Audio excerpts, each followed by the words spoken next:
注意看，这个瘫痪了多年的女孩，竟遭到神父的羞辱，居然要她自己站起来接受祝福，却不想下一秒。自从保罗神父来到小镇后，靠着他和蔼亲近的性格，让小岛上的所有人成为忠实的上帝信徒。原本空荡的教堂也会因每周的弥撒而座无虚席。然而这天，原本和蔼的神父却一反常态，竟主动让双腿残疾的丽萨自己从轮椅上站起来领取圣饼。这话一出，让在场所有人愤怒不已，认为神父这是在对残障人士的侮辱，纷纷开始指责神父的行为。然而就在这个时候，默不吭声的丽萨仿佛受到什么启示一般，竟踉踉跄跄地站了起来。这一幕彻底惊呆了在场众人，看着恢复行动的丽萨一步步向神父走去，教堂所有人都屏住了呼吸。Body of Christ. Amen. 这简直就是上帝的奇迹。而自从丽莎的事件发生后，只要来参加过弥撒的人，身体上都会有着天翻地覆的变化。先是莱利母亲原本的老花眼彻底康复，而丈夫因常年打鱼留下的腰部就极也神奇的康复，这让莱利一家高兴不已，兴高采烈地在家重温起年轻时的风采。而那边康复的丽莎，在父母的陪同下，来到医生格林这里。通过格林的检查发现，原本丽莎受损严重的脊椎，现在已经变成普通的扭伤。只要通过康复训练，她迟早有一天会像正常人一样行动。这是对格林冲击很大。明明按照之前的病情来看，丽萨绝没有康复的可能，这完全有违医学常识。不过丽萨父母早被喜悦冲昏头脑，只说这是神明降下的恩泽。等他们走后，格林回到屋内，发现患病在床的母亲竟然不见，听到楼上有动静，急忙跑上去查看，竟然神奇的看到母亲竟然在2楼的房间，而且嘴里还自言自语说着过往。显然就连痴呆症也在渐渐康复，这让格林很是诧异。母亲明明已经卧床多年，可自从神父保罗经常登门服务后，她的身体就在不断好转。看来这一切都跟保罗神父脱不开关系。而事情传开后，镇上居民纷纷慕名前来，成为了保罗忠实的粉丝。唯独莱利坚定的唯物主义，让他对所发生的事始终保持怀疑。在一次戒酒会上，莱利主动问起了保罗，是不是他早就知道丽萨能够站起来？他认为丽萨其实已经康复了，神父只是恰巧碰上了这件事。但保罗并没有对此做出回答，他表示自己只是想为居民做点事而已。对于是否有人真的相信上帝，他并不关心。但不管怎么说，奇迹的发生让小镇居民坚定地相信着保罗神父就是上帝派下来的使者。来教堂弥撒的人也越来越多，而小镇也在向着好的方向发展。莱利和艾琳重新走到一起，居民各自也都有了更好的归宿。这天恢复的丽萨主动找到了老乔家中，从丽萨的话语中才得知，原来老乔就是造成丽萨瘫痪的元凶。当年老乔因为酗酒发生意外，猎枪不小心击中丽萨的脊椎。再次见到罪魁祸首，丽萨诉说着这些年对老乔的怨恨。不过到最后，话锋一转，丽萨最终还是选择原谅他。 I came here today. I forgive you. 一番真情坦白，终于让活在愧疚中的老乔破防，如冰山一样的关系也终于解冻。可以说这一切都是保罗神父带来的。然而就在这天，保罗正在如往常一样宣读神言时，身体好像发生了某些变化，竟毫无征兆地摔倒在地。经过医生格林检查，并没发现什么问题，所有人都只当神父累了。然而回到教堂的神父却独自来到忏悔室，对着上帝开始忏悔自己所做的一切，表示自己撒谎了。原来他就是那个老神父约翰。自从奇迹发生，丽萨彻底原谅老乔后，小镇上唯二的2个人也终于投入了上帝的怀抱。莱利和老乔纷纷成为了戒酒会的成员，每周都会来到教堂与保罗交谈，而3人也很快成为了好朋友。但就在这天，莱利2人离开后，保罗神父身体再次出现异样，体内仿佛有什么东西溢出来，强忍着回到家中。正好此时修女基恩也在，可还没等几人说话，神父就直挺挺地倒在地上，接着浑身开始不停抽搐，就连嘴里也冒出粉红色血液。这诡异的病状像极了当初老乔狗子被毒死的样子。没多久，保罗就没了动静。丽萨父亲小心地查看其情况，发现保罗已经进气多出气少，很可能就此死去。而此时的保罗眼中充满血丝，恍惚间回想起了当初作为约翰神父的一切。当年身患阿兹海默症的约翰神父跟随教区团队前往耶路撒冷朝拜，但由于他年事过高，患上老年痴呆，总是会在半路上迷路。他也不敢将自己老年痴呆的事告诉给众人，害怕会失去自己神父的位置。然而越发严重的病症已经让约翰察觉到自己命不久矣，所以决定这次朝拜结束后就留在陆地上迎接最后的时光。然而在前往大马士革的路上，他再次发病与其他人走散了。浑浑噩噩的约翰神父迷失在一望无际的沙漠中，在狂沙中漫无目的地走着。就在他不知怎么办时，黄沙中他意外看到一个遗迹洞口，为躲避风沙的他走了进去。洞穴中一片黑暗，他小心翼翼地点燃火柴，借着微光，竟在不远处看到一对卡姿兰大眼睛。这吓得他丢掉了手中的光亮。等他再次点燃时，怪物直接扑倒了约翰神父，张嘴咬断了他的脖子，贪婪地吸食着约翰的血液。在神父弥留之际，神志不清地将怪物当作了天使，竟开口祈求着天使的恩赐。而怪物在听到神父的祈求后，并没有杀死他，反而划开了自己的手臂，让约翰吸食了自己的血液。第二天，等约翰再次醒来后，曾经的满头白发消失不见，他再次回归了年轻时候的模样。看着自己身体的变化，约翰彻底折服在这神迹之下，于是他双膝跪地，向着洞中的怪物跪拜。尽管怪物与寻常的天使不同，甚至不能接触阳光，但对方让自己重获新生，那就是自己命中的天使。而作为小岛上唯一的神父，他想着要为小岛居民带去福音，于是他给自己重新取名保罗，并用大箱子将天使带回了岛上。脑中走马灯结束，现实中倒地濒死的保罗突然再次醒来，这把众人吓坏了。唯独修女基恩眼中满是疯狂。原来基恩一早就察觉了保罗的不对，他曾在神父家中发现了照片上年轻时的约翰神父，与保罗一模一样，所以为了验证自己的猜想，这才给神父下了毒。经此验证后，基恩彻底成为了保罗狂热的粉丝。第二天一早，从昏迷中醒来的保罗已经察觉到身体出现了问题，正好基恩进来送早饭。当他准备拉开窗帘时，心有所感的神父连忙出手制止了他。虽然约翰只说是眼睛不舒服不便见光，但基恩却好像明白了一切。临走时回头意味深长地开口说道 Tell them who you are. Don't hide your light under a bushel. A wonderful revelation it will be to know their own dear Monsignor Pruitt was restored by an angel of God. 等基恩离开后，保罗举起手臂，慢慢向着阳光靠近，结果却发生了严重的灼伤。看来保罗神父已经被天使彻底同化，无法在阳光中生活。自从神父身体出现变化后，嗜血的欲望也在攀升。为了能压制心底的这份悸动，他手握十字架不断祷告，可身体的诚实已经渐渐淹没了理智。看见因用力被扎穿的手掌，保罗不受控制地低头吮吸起来。到了晚上，神父小心翼翼地出门伸手试探，发现月光并不能对他造成伤害后，这才走出家门，开始继续为小镇居民布道。他来到医生格林家中，谎称自己生病，所以来得有些晚了。近日来，保罗时常来他家为母亲举行弥撒，所以格林并没在意，还是将他引进了家门。然而这一次，恢复神智的格林母亲竟然毫不犹豫地就叫出了他的名字。保罗神父对此不置可否，看来两人曾经的关系也绝不简单。而另一边，艾琳如往常一样来到格林这查看胎儿情况，本以为这只是一场例行检查，然而诡异的事情还是发生了。原本怀孕10几周的艾琳，在 B 超的探查下，居然没有找到胎儿的踪迹，仿佛她怀孕的事都是假象，这让艾琳无比震惊。格林怀疑是流产导致，要求艾琳留下血液样本，并嘱托她去陆地大医院重新检查。但艾琳根本不相信流产一说，原本生活的不如意已经让这个女人遍体鳞伤，现在唯一的念想也消失，这对艾琳打击很大。好在得知情况的来历安慰，这才平复了艾琳的心情，也让她决定去往大陆重新检查。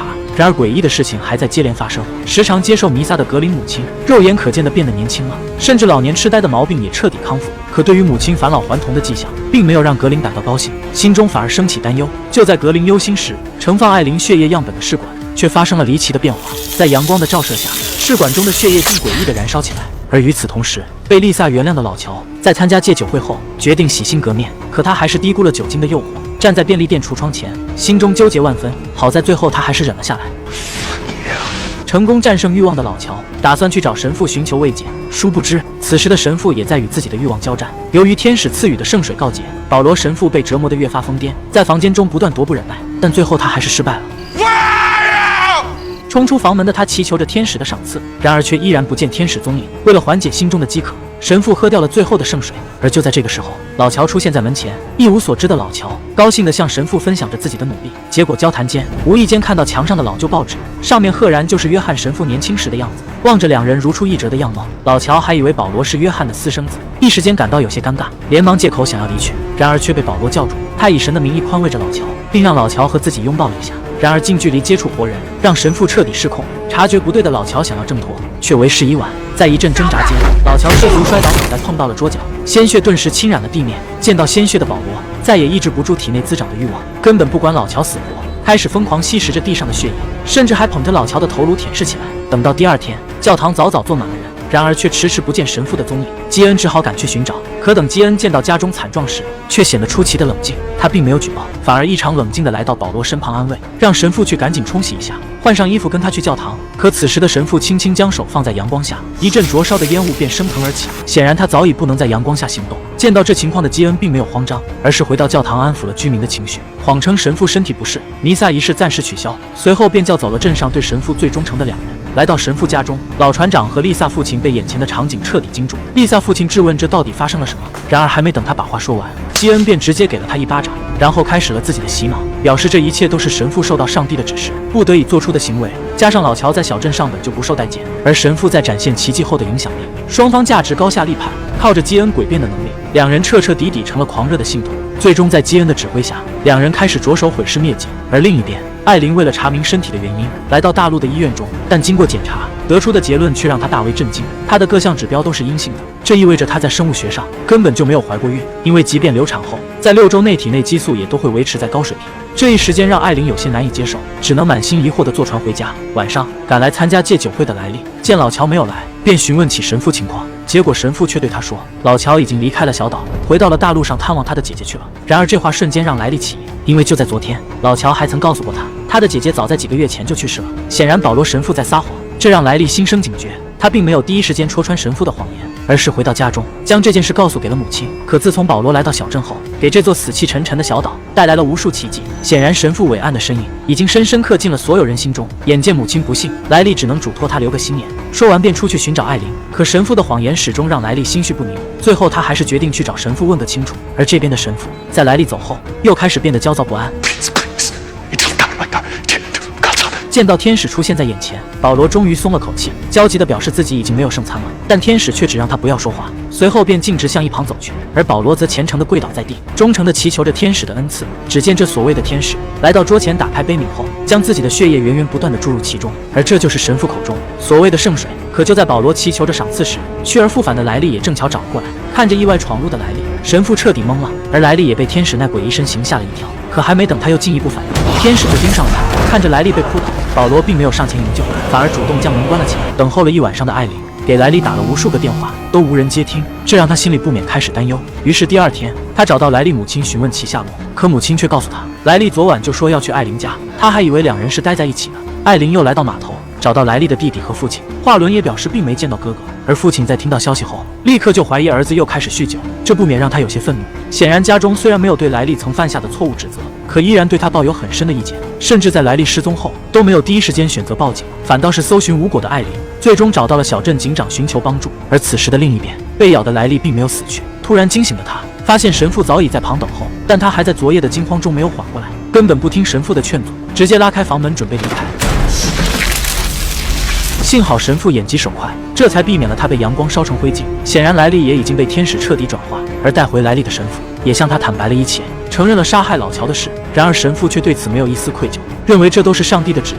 而现在莱利也成为了其中的一员，是天使选择了他们，所以他们要分享这份上帝的恩赐，为更多的人带来福音。虽然莱利对于神父的话嗤之以鼻，但他也深深感受到自己的变化。尽管他获得了长生不老，却也开始变得嗜血，能清晰地看到活人的血液流动，莫名的冲动不断折磨着他的神经。难道不死不灭的神话本就是一种惩罚吗？另一边的医生格林因艾琳血液诡异的自然现象，开始在网上不断查找着相关资料，想通过科学的方式解释这一现象。这时母亲找上了他，可当格林看到母亲时，却险些没惊叫出声。原本年老体衰的母亲，仿佛回光返照一般，竟然在短短的几天时间内年轻了足足10几岁。如此匪夷所思的事情让格林心底一阵发寒。为了调查真相，他决定跟随母亲一起去教堂参加弥撒。可由于神父已经被转化，白天根本不能出门，所以仪式被改成了夜间举行。自此小镇上出现了离奇的现象，原本象征上帝赐福的弥撒祷告，犹如邪教一般盛行于夜晚。不过在保罗神父的声望下，夜晚的教堂中依然坐满了忠诚的教徒。台上保罗慷慨激昂地宣讲教理，但这一次他变得比以往更加激进。神父表示，旧约的世界已经结束，上帝不再一成不变，他可能会要求众人做出一些可怕的改变，而我们作为上帝军队中的一员，就要摆脱旧时的束缚，并且绝对服从。宛如邪教的发言并没有让众人感到反感，反而个个听得热血沸腾。唯独格林的母亲，她与约翰神父曾经亲密的关系，让他发现神父可怕的改变。这一时间让他有些无法接受。等仪式结束后，他慌张地离开教堂，转身再三警告格林，让他以后不要再来这里，因为刚才的一切让他感到陌生且害怕。与此同时，在家的艾琳突然听见了敲门声，打开房门后，发现外面的人正是莱利，这让艾琳心中的石头终于落地，可嘴上却还是不住指责着对方。但现在的莱利根本无心解释，他主动邀请艾琳去海上划船。借着月色，两人驾船来到海面上，莱利这才向他讲述了这一天发生的事，从见到那所谓的天使开始，以及神父的真实身份，到最后他离开教堂，在夜色中察觉到自己的变化。他能清晰地看见灯光下的波纹，能听见人们心脏的跳动。他回到了家中，见到了熟睡的父母。本想做个告别的他，眼中却全是那嗜血的欲望，所以他没有打扰就离开了。 Tell me what you need. Tell me why we're out here. 莱利知道事情太过离奇，艾莉不会相信，所以他下定决心让自己无处可逃，希望艾琳在看到自己的情况后，能划着小船离开这个地方，不要再回来。此时天边已经渐渐出现一抹白，在太阳即将冲出地平线时，莱利说出了心底的爱意。 I love you, Aaron Green. I love you my whole life. One way or another. I love you too. 随着太阳的升起，莱利闭上了眼睛，而那个曾经被自己撞死的女孩也出现在了对面。她将要带着莱利去向救赎的彼岸。这一刻，莱利才懂，永生不灭改变的只是身体，心灵的改变才是真正的救赎。虽然莱利用自己的生命为艾琳揭示了小镇的真相，但艾琳并没有选择离开。为了拯救自己的家乡，艾琳最终还是回到了小镇上。不过仅凭她一人显然不行，所以她开始在小镇中寻求别人的帮助。第一个想到的就是帮助过自己的医生格林。她找到格林，说出了自己看到的一切。如此荒谬的事情，不想格林直接就相信了。原来自从他发现了母亲的变化后，心中就已经有了疑惑，而且最近通过血液的研究，发现了更加疯狂的事。他将艾琳带到了办公室，取下了一点母亲的血液样本，然后放在阳台上。看来格林早就在暗中调查这件事了，而且这些血液还有更神奇的地方。格林的母亲走了进来，此时的老人容光焕发，跟自己女儿站一起时，甚至还要显得更年轻一些。自此，三人组成一队，开始商讨拯救小镇的办法。格林通过对血液的检测，发现小镇居民的血液成分已经发生改变，这导致他们患上了一种很罕见的病症。病人会对光线极度敏感，并且伴随贫血。血液中的某种物质让他们可以修复受损的细胞组织，但也有严重的弊端。受到严重感染的人会对血液中的铁元素十分渴望。好在艾琳和母亲体内的病毒并不多，所以依然能够在阳光下行动。不过通过莱利的情况，这种东西很可能会通过某种外力强行发生转换。如果事情真是这样，那他们就必须赶紧行动了。事不宜迟，三人分头离开，向码头赶去。艾琳先是找到莱利母亲，告知了莱利的死讯，劝说他一同离开小岛。然而现在莱利母亲对上帝的信仰已经深入骨髓，根本不信艾琳的说辞，直接将他轰了出去。随后三人来到码头，却发现岛上唯二的2艘轮船都不见了。老船长告知他们轮船坏了，需要第2天才能离开，这让几人心中顿感不妙。看来有人已经开始行动。而另一边，莱利的死也被神父感知到，他将这件事告诉给了基恩。然而基恩却并不感到意外，直说莱利背叛了天使的恩赐，让神父不要在意。最重要的是今晚的复活节弥撒。原来基恩将自己疯狂的计划告诉给了神父，他觉得潜移默化的改变实在太慢，需要让小镇居民看到神迹，然后一次性彻底转化所有人。为此，他叫来几个忠实的信徒，开始为今晚的弥撒活动筹划。第一件事就是开走岛上所有的船只，让岛上居民无法离开。之后便是破坏小镇上的电力和通讯装置，让整座小岛彻底与世隔绝。此时艾琳三人还在商讨着对策。既然不能离开，艾莉索性决定参加今晚的弥撒。虽然暂时不知道做什么，但至少要知道对方的目的。不久之后，外面响起歌声，在基恩的带领下，信徒们手捧烛光，唱着圣歌，正一步步向着教堂走去。趁此机会，艾琳三人也拿着蜡烛加入了其中。随着基恩走过小镇，队伍人数越来越多，小镇居民纷纷加入进这场盛大的朝圣狂欢中。等众人来到教堂后，保罗神父早已再次等候多时。他先向众人道了歉，表示自己并不是保罗，而是被天使拯救，再度变得年轻的约翰神父。而今天他们也能得到天使的恩赐。听到这消息的艾琳环顾四周，却发现根本没有人感到诧异。显然居民们早已被信仰洗脑，对这些所谓的神迹深信不疑。等神父说完，作为头号粉丝的老船长主动走上前，单膝跪地，等待着赐予自己的神迹。基恩则直接来到后面，端走了一个圣杯。而此时的桌子上早已摆满了圣水以及毒药。看来这次复活节，神父准备彻底将小镇居民完全转化。接过圣杯的老船长是要当这次狂欢中的排头兵，毫不犹豫的就喝掉了里面的毒药，接着便倒地口吐鲜血。这一幕惊起一阵骚动，不过大多数人却都选择相信神父，等待着奇迹的发生。可这过于震撼的场景让警长有些难以接受，拉着儿子就准备离开。可就在这时，一个身穿金袍人影出现在门口，神父急忙起身赞扬，表示这就是拯救世界、给小镇带来神迹的天使。随着众人惊恐的目光，天使缓步来到台前，接着，而与此同时，刚才死去的老船长在一声痛呼中活了过来。自此他彻底完成转化，成为了不死不灭的怪物。看着种种神迹的展现，教徒变得越发疯狂。基恩给每个人分发了毒药。台上保罗依然慷慨激昂，他表示这是神的恩赐，只需要众人迈出这一步就能获得永生。然而还算清醒的警长根本不信他的鬼话，拉着儿子就想离开。可惜叛逆的儿子早已被洗脑，直接挣脱了警长的手臂。神父劝说他不要妨碍儿子的选择，但眼看儿子布置的往火坑跳，作为父亲怎么能置之不理？警长掏出了手枪，准备强行将人带走。然而已经癫狂的居民直接一拥而上，将他按倒在地。基恩见反抗被镇压，急忙开始继续捕获。Choose God. 底下信徒也不甘示弱，纷纷饮下了圣水。艾琳三人有心阻止，但喝下圣水的人越来越多。很快，庄严的教堂中接二连三的有人倒下抽搐。看不下去的格林母亲不愿见到保罗神父在犯错，他捡起武器，直接朝着保罗脑门来了一枪。基恩见保罗被击中，担心事件无法掌控，急忙让船长把门关上。他来到警长面前，现在仪式基本结束，是时候清理这些不听话的异教徒了。然而就在他准备下令时，却发现船长神色异样地看着他沾满鲜血的双手。基恩心里猛然咯噔一下，船长已然完成了转化，看来嗜血的本性也渐渐掩盖不住，这让基恩心里发慌。没有转化的他现在就是一洞血包，必须趁着众人还未苏醒时离开。而这时，地上死去的人纷纷醒来，丽萨的母亲发觉眼前的世界不一样了，甚至能看见丽萨体内流动的血液，而那股莫名的冲动也冲击着他们的理智。丽萨的父亲彻底失手，被欲望支配的他直接按倒了一个未转化的女人。女人的惨叫彻底点燃了教徒们的疯狂，整座教堂陷入一片混乱。没有转化的人们想要逃走，可大门早已被锁。而另一边的艾琳几人则是聚在一起向后门逃去。莱利父亲为了替众人争取时间，主动留下断后，这才让众人躲进后面的小屋中，结果却意外发现了同样躲在这里的基恩。作为一切计划的始作俑者，基恩深知被转化的人无法在白天行动，所以为了能切实掌控居民，他并没有选择转化。而到了现在，他还依然吹嘘着天使的荣耀，想要洗脑几人。可惜艾琳并没有听他的一派胡言，直接一枪打穿了他的心脏。随后幸存的几人通过后门逃离了混乱的教堂。等几人走后，死掉的基恩突然坐了起来，看来他事先也服用了圣水。他来到大厅，等候着所有人完成转化，随后命令船长打开大门，但船长却表示神父明令禁止在他醒来前打开大门。显然保罗也担心众人控制不住欲望，而对小岛居民造成伤害。可惜此时的基恩已然被野心填满，他不满足于做一个普通修女了，准备替代神父，成为新的天使代言人。他告诉船长，那些拒绝转化的人都是在违背上帝的意愿，作为上帝军队的一员，他们必须行动，而这也是宣扬天使恩赐的方法。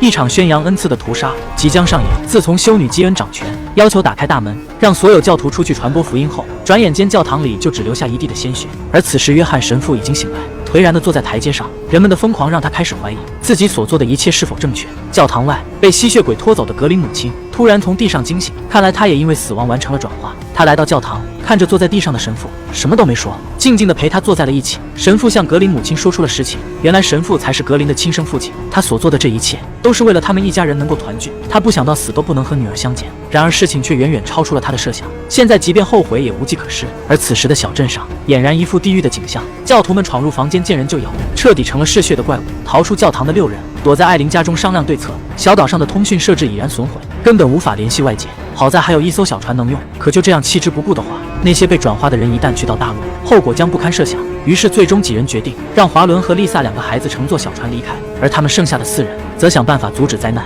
正在这时，窗外突然丢进来一个燃烧瓶，原来复活的基恩已经发现了他们的行踪，准备将几人活活烧死。为了给众人争取时间，艾丽母亲选择了和丈夫一样的做法，以自己为诱饵，保证众人安全离开。她拿着刀来到外面，二话没说，直接照着自己脖子就是一刀，因为她知道这些被转化的人绝对抵挡不了鲜血的诱惑。果不其然，看到鲜血的那一刻，基恩和船长的眼睛就挪不动道，直接匍匐在地上，疯狂舔舐起来。吃饱喝足后，2人这才想起正事。看着燃烧的房屋，船长担心火势太大，被风带动后直接烧成一片，到时所有房屋都要遭殃。结果这话却提醒了基恩，只要遮蔽阳光的地方被自己掌控，那到时候自己就能成为小岛的主宰。于是立刻让船长组织人手，将小镇的房屋全部烧毁，只留下教堂作为避难所。而此时逃跑的艾琳这边被众多教徒围追堵截，众人只好分头行动。丽萨带着华伦来到老乔的住处，拿上油桶和猎枪，小心翼翼地向着海边靠近。然而现在危机四伏，到处都是被欲望支配的教徒以及燃烧的房子。2人逃了好久，才终于找到一间没有着火的房子躲了进去。结果2人刚进来，就发现了当初那个死去的船员以及正在进食的吸血鬼。惊慌的丽萨拿起猎枪照着吸血鬼就是2下，然而这对展现神迹的天使来说根本毫无作用。好在吸血鬼被鲜血彻底吸引，根本无暇顾及2人。眼见猎枪无用，丽萨拿起油桶就给天使洗了个澡，然后逃到门外点燃火机。艾琳这边为了不让他们逃去陆地，来到码头后直接给船只浇上了汽油。而与此同时，这边的基恩也在教堂旁的仓库中准备好了众多的床铺。在这个自己缔造的方舟中，他将成为居民们新的信仰。随后他敲响了集合的钟声，被感染的居民们纷纷聚集在教堂门前。这时神父也走出了教堂，基恩告诉神父自己的计划，他准备将福音散布到更广的地方去，到时约翰将成为所有人的信仰。然而此时的神父早已意识到问题，连连否决了基恩的做法，表示他们现在已经迷失了自我，不再是那个拥有崇高信仰的上帝信徒，而是变成了一群嗜血的怪物。只可惜已经陷入疯狂的基恩根本听不进神父的劝解。既然神父不愿当这只领头羊，那他就如愿接替位置，成为人们新的信仰。而没用的神父只能在阳光中灭亡。 I truly hope you two enjoy the sunrise. 在踢走神父后，基恩彻底成为了小镇的王。现在谁能进教堂躲避阳光，全由他说了算。为了树立威信，杀一儆百，一个他讨厌的教徒成为了目标，被基恩以信仰不坚定为由拒之门外。但旁边的神父对他的做法很是不耻，这完全违背了上帝的教理。他表示教堂欢迎所有人，上帝是不会放弃自己的教徒的。说着便向教堂里走去，结果一抬头，竟看见格林正在里面泼洒着汽油。神父见状并没有生气，反而对格林说了声抱歉，并主动承认了两人的关系，希望女儿能远离这个是非之地，他会处理好这一切。然而话还没说完，一声枪响从身后传来，约翰神父见女儿倒下，愤怒地扑向了开枪的船长，然后死死地掐住对方的脖子。就在神父即将失去理智时，格林母亲叫住了他。冷静之后的神父赶到格林身旁，想用自己的血液救活女儿，但倔强的格林却全都吐了出来。他不想以这样的方式活下去，更恨自己的父亲造成了今日的局面。最终格林带着痛苦离开了。神父怎么也想不到，与女儿相认的这天竟成了诀别。神父彻底心如死灰，他抱起女儿的尸体，母亲则在临走前推翻了教堂的蜡烛。自此，整座岛上只剩下教堂旁边的仓库，却不想警长也已经在仓库外倒满了汽油。见状的基恩急忙拿起猎枪打中了警长，然而回来的不止警长一人，分头行动的艾琳也已经在屋内洒满了汽油。可正当艾琳准备点燃仓库时，天使却突然出现将他扑倒。难道他们的计划真的要失败了吗？正当基恩得意洋洋时，警长的儿子却走了上去。他捡起了火机，看向了身后那群已经被欲望冲昏头脑的大人，最终选择了相信自己的父亲。至此，最后的稻草也被点燃。看着冲天的火光，基恩这个老女人彻底傻了。疯狂的欲望终于让她走向了灭亡。这时，警长向基恩说出了圣经的一段话：太阳照耀好人，同样也照耀坏人。而另一边，被扑倒的艾琳在天使贪婪地吸食着血液时，拿着刀子划破了他的翅膀。受到重创的吸血鬼吃力地飞起逃命。此时距离天亮已经不足1个小时，丽萨和华伦乘坐小船已经来到了海面上。看着天空中踉跄的天使，华伦表示离下一片陆地还有48公里，以他的速度根本不可能飞到。此时岛上因所有房屋被点燃，无处可躲的居民终于放下了执念，围聚在一起唱起了圣歌，迎接着太阳的到来。而神父也带着心爱的两人来到小镇的木桥上，在这最后的时光中和家人依偎在一起。警长的儿子也带着警长来到了海面，而满盘皆输的基恩则在海滩边挖着沙子，但都是徒劳无功。太阳升起的那一刻，将他与他的欲望彻底烧成灰烬。自此130人的小岛最终只活下来了2人。看着天边通红的小岛与太阳连成一片，头上尘埃飞舞，丽萨突然间发觉自己双腿再次失去了知觉，但这一次她并没有为此感到悲伤，有的只是长长的释然。两人相视一笑。自此影片结束。人生中的失去和获得并不重要，只有那满腹意义的经历才是我们宝贵的财富。